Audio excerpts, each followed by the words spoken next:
I'm going to show you how mainstream media can basically influence other people. And Nostalgia Critic is a perfect example of lies and misinformation that is given so that they can make their point. And basically what they're going to try to do here is they're going to try and show that the movie was a flop. They're going to try and show that the director didn't know what he was doing. And they'll also try and show the plot holes in the movie. So we're going to get into this right now.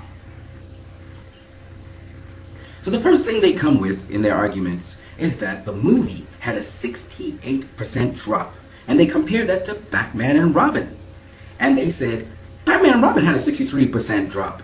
So they actually had a higher turnout than Batman versus Superman. They said more people went back to see that film than Batman v Superman. Here's the box office for Batman and Robin. Basically, their budget, $125 million. They grossed $238 million, which means this movie flopped at the box office.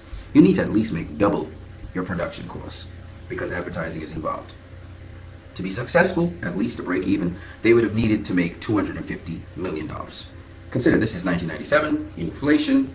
When you put things together, they were looking at a budget of somewhere around $200 million, which means they would have had to make $400 million.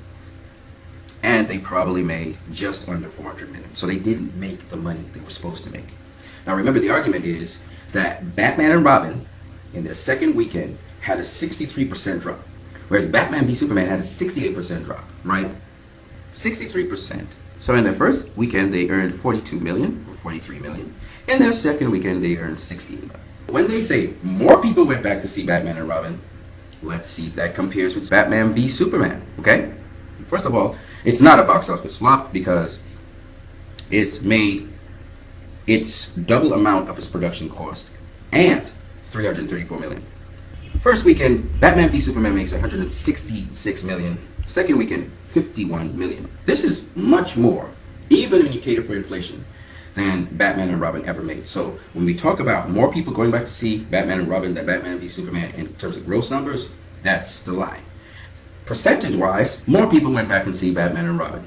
But the thing they're not factoring in or they're hiding from you is that this is a much lower grossing film than Batman v Superman. Let's talk Harry Potter and the Deathly Hallows Part 2, a highly successful film which grossed in $1.3 billion. According to Box Office Mojo, their opening weekend, they raked in $169 million. But in their second weekend, they only made $47 million.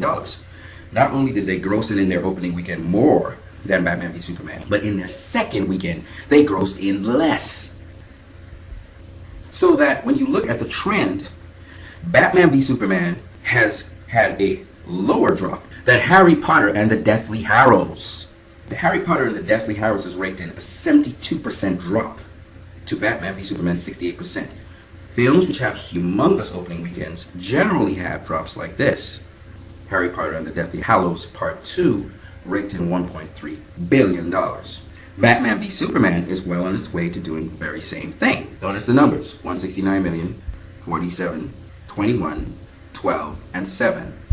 166, 51, 23, and 9. It's following the very same pattern. And this week is not up. Not only are they misleading and lying about this point, but also Batman v Superman is moving along the same lines as Harry Potter and the Deathly Hallows to $1 billion and some. Here, they're trying to say, one, that the beginning of Batman's origins wasn't necessary for this movie, and two, that the Metropolis scene flashback was not necessary for this movie.